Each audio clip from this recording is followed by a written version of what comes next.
DPV. Got Alex here and we're working on the Demo Ranch Bronco. Trying to get transmission cooling system all tuned up, make it a little more efficient, and then go play around a little bit in the woods. Anyway, we've got a new cooler for the power steering, and then we're gonna relocate the transmission cooler up front and run some new lines. So, should be a good time. Right now, currently the power steering is being cooled through the radiator in the traditional transmission cooler spot. We're going to have its own cooler we're going to mount here on the inner fender well. Got from Amazon, this little 2-row cooler. Mount that puppy here or so, that vicinity. I'm gonna start by mounting that and then figuring out how these lines are gonna go, and we'll go from there.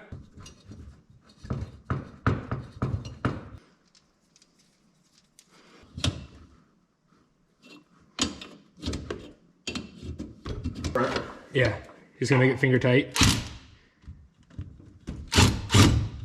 Okay, back one.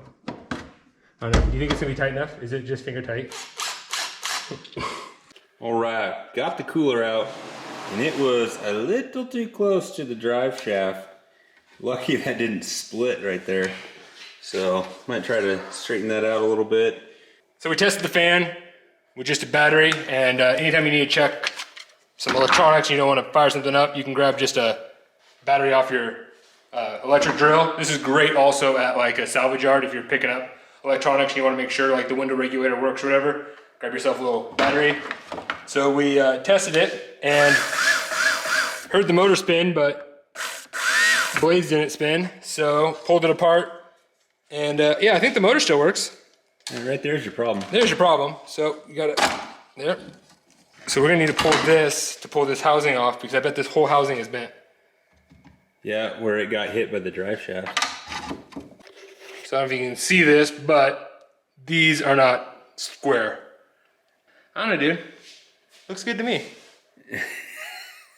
So funny how these days go. Like, we thought we're just relocating the cooler. No big deal. Making up some new lines.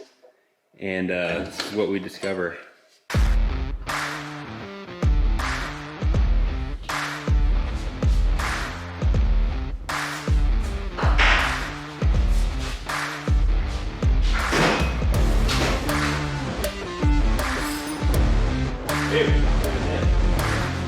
Yeah.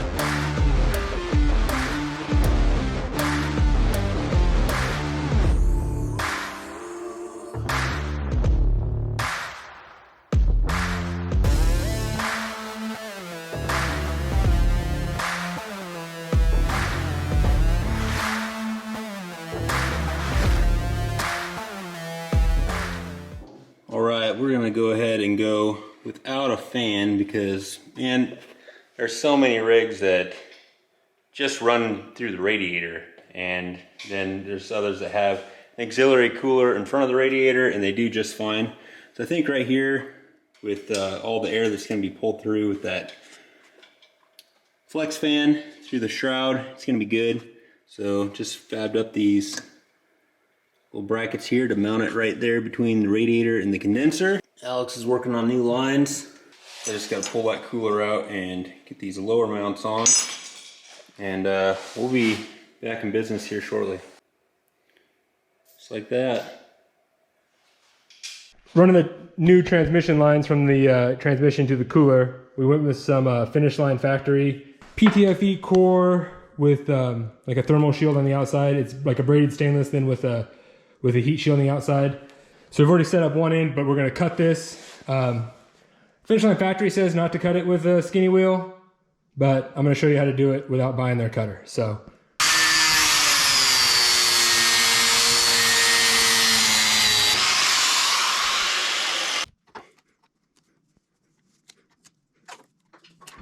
when you don't tape it, it frays. So when you figure out where you want to make your cut mark, you wrap it with some tape. We use duct tape. I usually like to use monofilament tape, but we didn't have any here. But we'll see if duct tape works. So we're going to cut it, and we're going to cheat it pretty far to this side of the tape, so we have a lot remaining to keep it tight.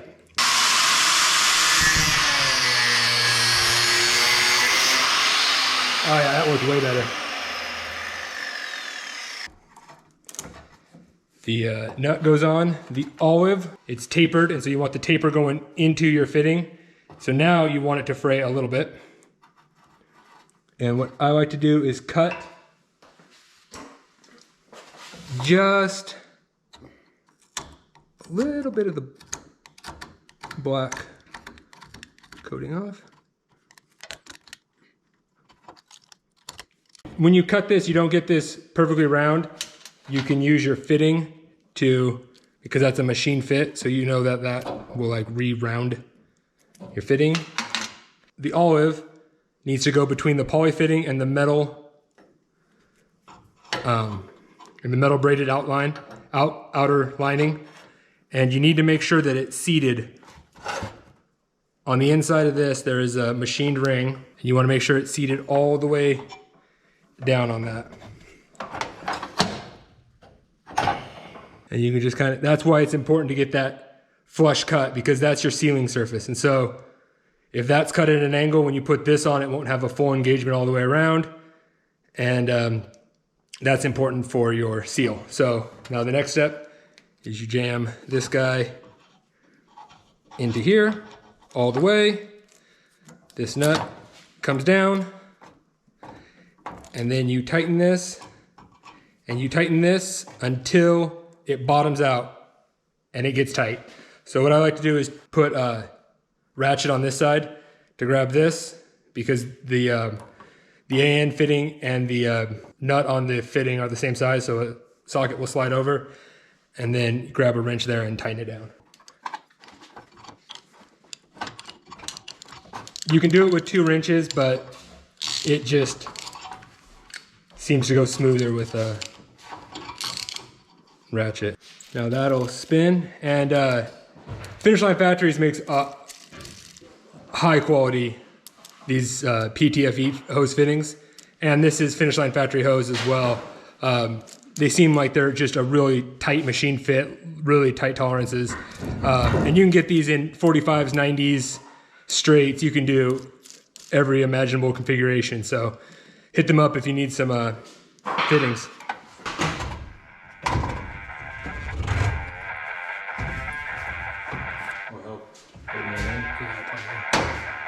Is this going to go, I think that's going to go underneath that AC line.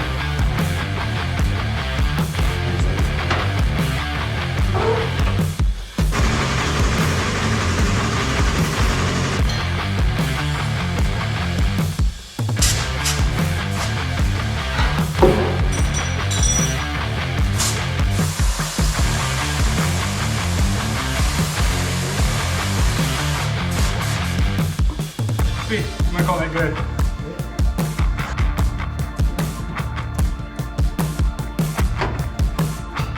Yep.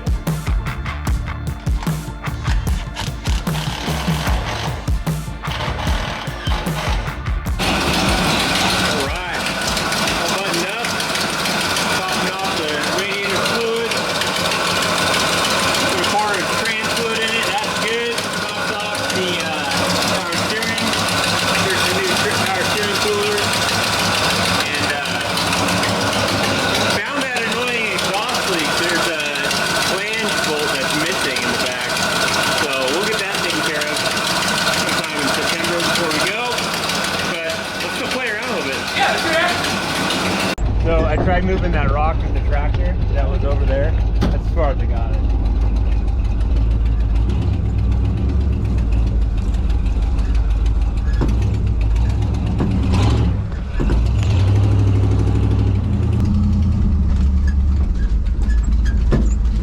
Transit's 407? Yeah.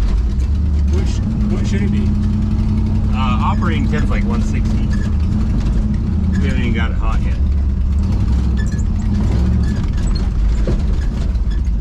You can go that way. I don't want to like... Figured out the 4-wheel drive. A little clunky. Yeah.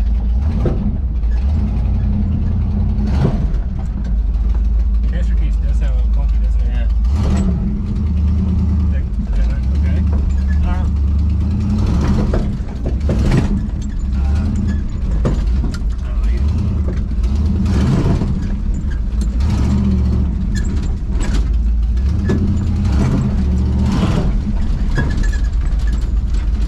and go. You know the difference is between a cheeseburger and a chubby? I don't have a cheeseburger right now. What's that over there? Oh! Oh, hey, Jenna. See, you can have a bunch of cars back here and nobody knows. I know. You can't see it from the road even. Yeah. You can't see them from the house either, can you? No. You take this tree out? Yeah.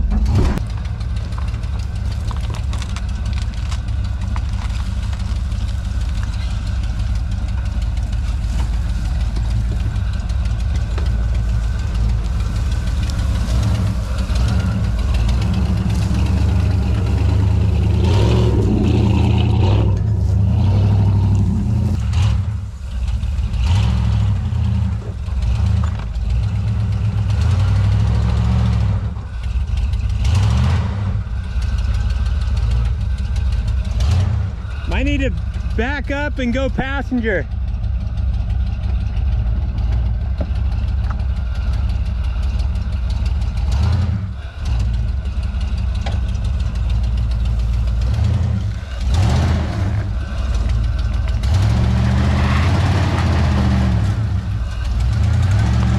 Okay, now you need to back up and go driver.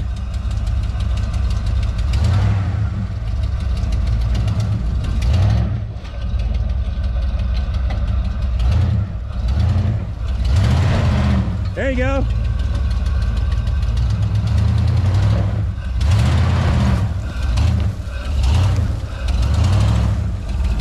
Whoa. Yeah.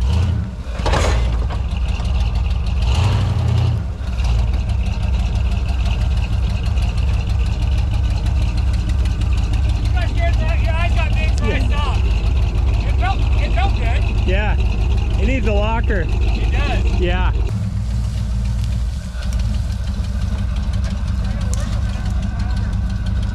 That might work.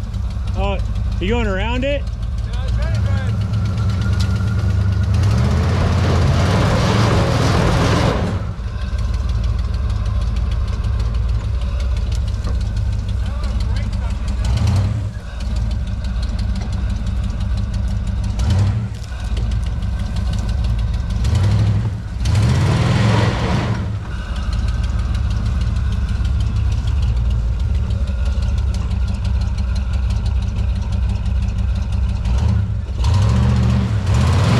Oh man, you almost had it.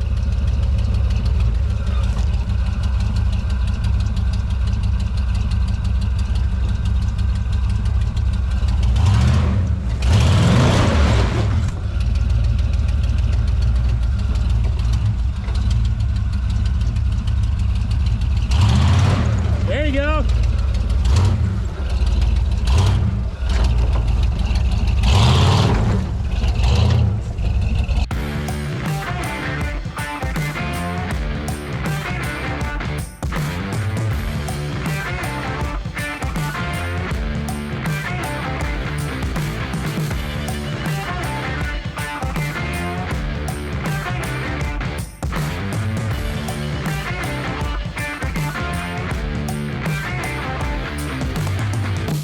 Dude, can you believe it? That was our 200th episode. 200th episode. We got to wrench on the Demo Ranch Bronco, which is pretty awesome. And do a little bit of wheeling. We'll Yeah. do a little bit more wheeling and coming up. And big news, we'll be driving this bad boy to Alaska, so that's always going to be some adventure and shenanigans, if you will, on the road trip. Yeah, we've got 4 days to go 2,400 miles and fly back home so we can both go to work. Yeah, looking at some travel blogs online, they say to take between 6 and 10 days to make it from Seattle to Anchorage, and we're going to try to do it in like 3. Yeah, we're not amateurs. We're not amateurs. We know how to drive. Yeah. So it's going to be a lot of sleeping in the Bronco, really testing out those Corbeau seats. Yep. Hey, it wheeled pretty good. Definitely needs a locker. And Yeah. like sway bar disconnects would really help, but it's fun. It is fun. Yeah, a little short wheelbase rig. Wheeling it's always fun. So anyway, that's all we got for you this time. Wheel it, wreck it, wrench it, repeat. See you next time.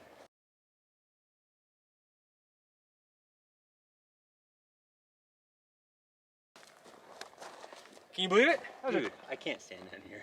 What? We gotta switch. What? We gotta switch.